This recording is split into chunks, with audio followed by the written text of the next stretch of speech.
The classroom was buzzing with quiet chatter when the teacher, known for his strict but playful ways, decided to lighten the mood. He glanced around and his eyes landed on a woman sitting quietly at the back. She wasn't a student in the usual sense. She had come to the class out of sheer curiosity, a simple woman with no background in mathematics, just a natural eagerness to learn. With a small smirk, the teacher thought it would be funny to challenge her. He picked up a piece of chalk, wrote a long calculus problem on the board, and turned to her. "Why don't you give this a try?" he said half-jokingly, expecting nothing more than confusion or nervous laughter from the class. The students chuckled among themselves.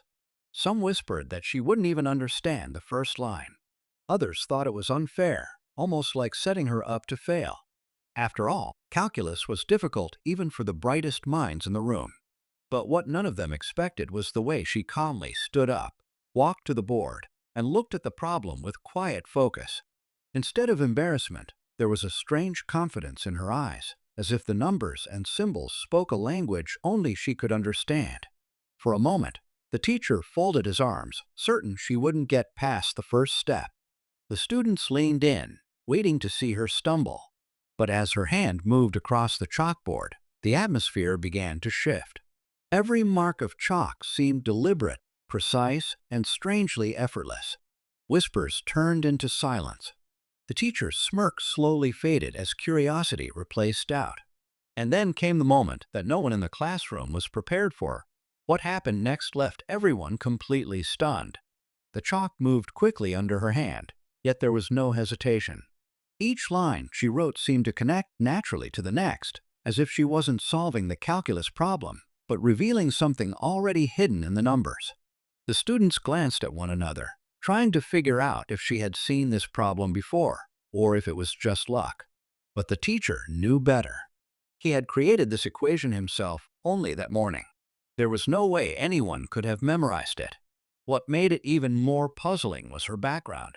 Everyone in the school knew her as someone simple, someone who lived a quiet life without any formal education beyond the basics. She came to the campus occasionally, often helping in the library or sitting quietly at the back of lectures, listening more out of interest than obligation. Nobody had ever seen her attempt anything like this before, especially something as advanced as calculus. That's why the teacher had chosen her in the first place, because he thought it was impossible.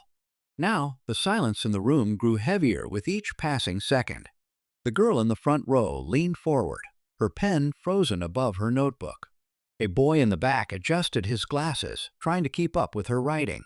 Even the clock ticking on the wall seemed louder than usual. The teacher, who had expected laughter and a quick end to his little joke, now found himself studying her every move. Was this a coincidence? Was she guessing? Or did she truly understand what she was doing? By the time she stepped back from the board, there were no chuckles, no whispers, just wide eyes and unanswered questions hanging in the air.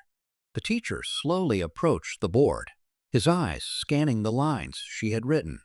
Every step of the solution looked clean, without hesitation or second-guessing. It was the kind of work he expected only from his top students, and even then, only after hours of practice. The room seemed to hold its breath as he checked the final line. The answer was correct. Completely correct. He set the chalk down quietly, but his expression betrayed him. He was unsettled. The students began whispering again, but this time it wasn't mocking. It was disbelief mixed with curiosity. Some of them tried to remember if she had shown signs of hidden knowledge before, while others wondered if the teacher had underestimated her all along. But what puzzled everyone most was the question no one could answer. How could someone with no formal training solve a calculus problem that most of them struggled to understand? The woman, meanwhile, didn't seem surprised. She simply stepped back to her seat, her face calm, almost humble, as though what she had done was nothing special. But her composure only made the mystery greater. A girl near the window whispered, "Maybe she taught herself." Another replied, "No, that's impossible. You can't just stumble into calculus." The debate spread quietly through the rows, each student adding their own theories. The teacher, however, couldn't dismiss what had just happened. This wasn't just about one solved problem. It was about the authority of the classroom being shaken, about the boundaries between knowledge and instinct. He began to wonder if this woman had been hiding her abilities all along, or if something deeper was at play. As the whispers grew louder, one thing became clear. This was no longer just a simple classroom joke. Something much larger had been set in motion. The teacher couldn't let it end there. With a serious expression, he erased the board and drew a new problem, one far more complicated than the first. This wasn't the type of question he gave in class. It was something reserved for advanced examinations, the kind that even his best students often failed.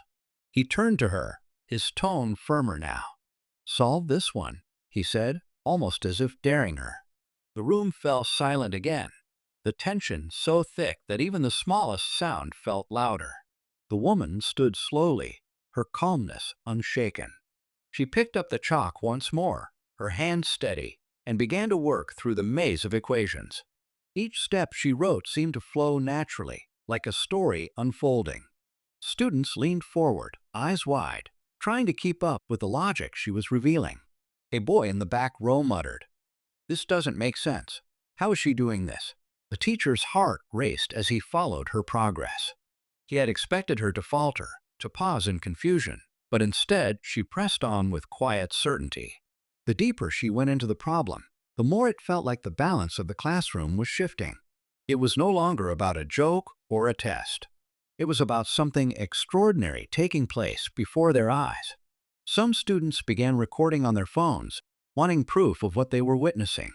Others sat frozen, unable to look away. The woman's chalk scraped against the board, each sound amplifying the suspense. She was approaching the final steps now, and the air in the room grew heavy with anticipation. The teacher stood motionless, torn between disbelief and awe, as the climax of this strange and unexplainable moment drew near.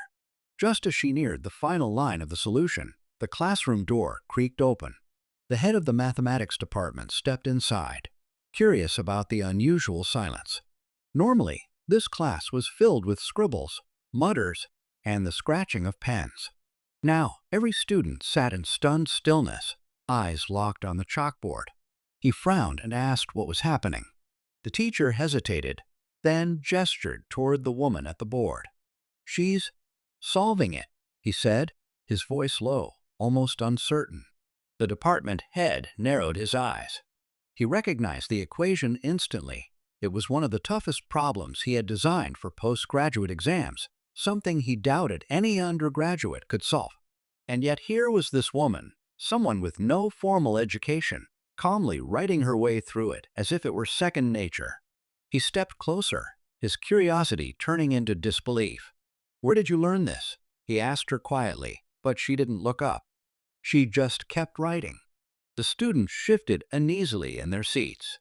They could feel the weight of the moment. This was no longer about classroom entertainment or a clever trick. It had become something that challenged the very idea of who was allowed to claim knowledge and who wasn't. The teacher clenched his jaw, his authority slipping further away with each symbol she placed on the board. And then came the second twist. Just before she reached the solution, she stopped.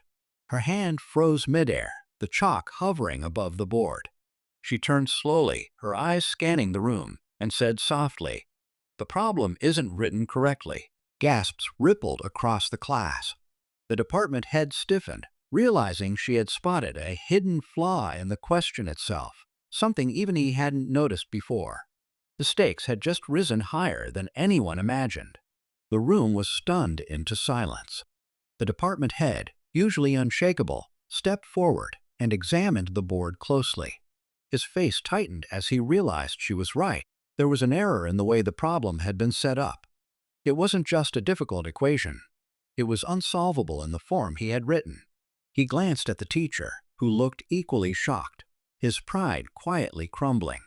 For years he had built his reputation on precision, and yet a woman with no formal training had seen in seconds what he had overlooked. The students erupted with whispers. Some were amazed that she had solved the earlier problems flawlessly, but now she had gone beyond solving. She had exposed a mistake from the very people who taught them.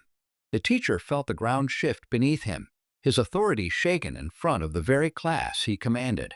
For the first time, he wasn't the one with the answers. The woman, however, remained calm. She didn't gloat. She didn't boast.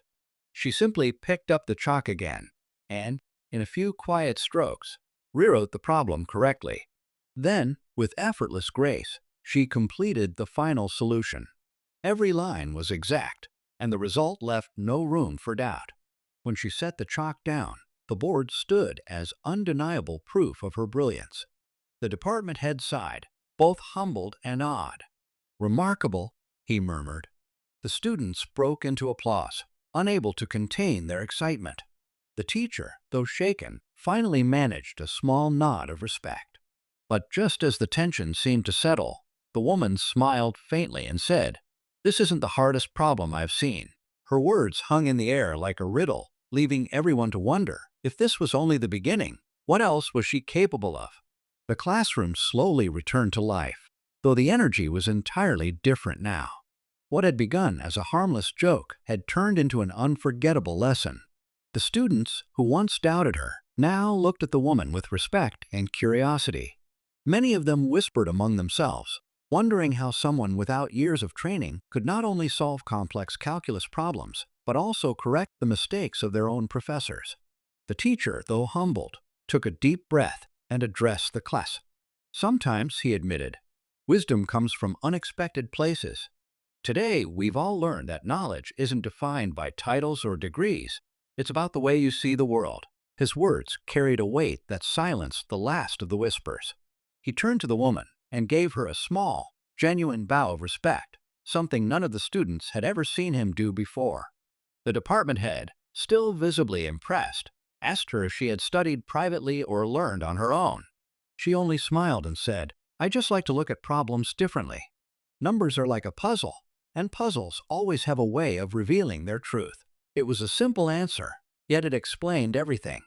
Her gift wasn't about formal education. It was about perspective, patience, and a way of thinking others had overlooked. As the students packed their bags, they carried more than notebooks and scribbled formulas. They carried a story that would stay with them forever, a reminder that brilliance can be found where no one expects it. The woman left the classroom quietly, her footsteps soft against the floor, but the impact of what she had done echoed louder than any lecture. And in that silence, one truth became clear. Genius often hides in the simplest places.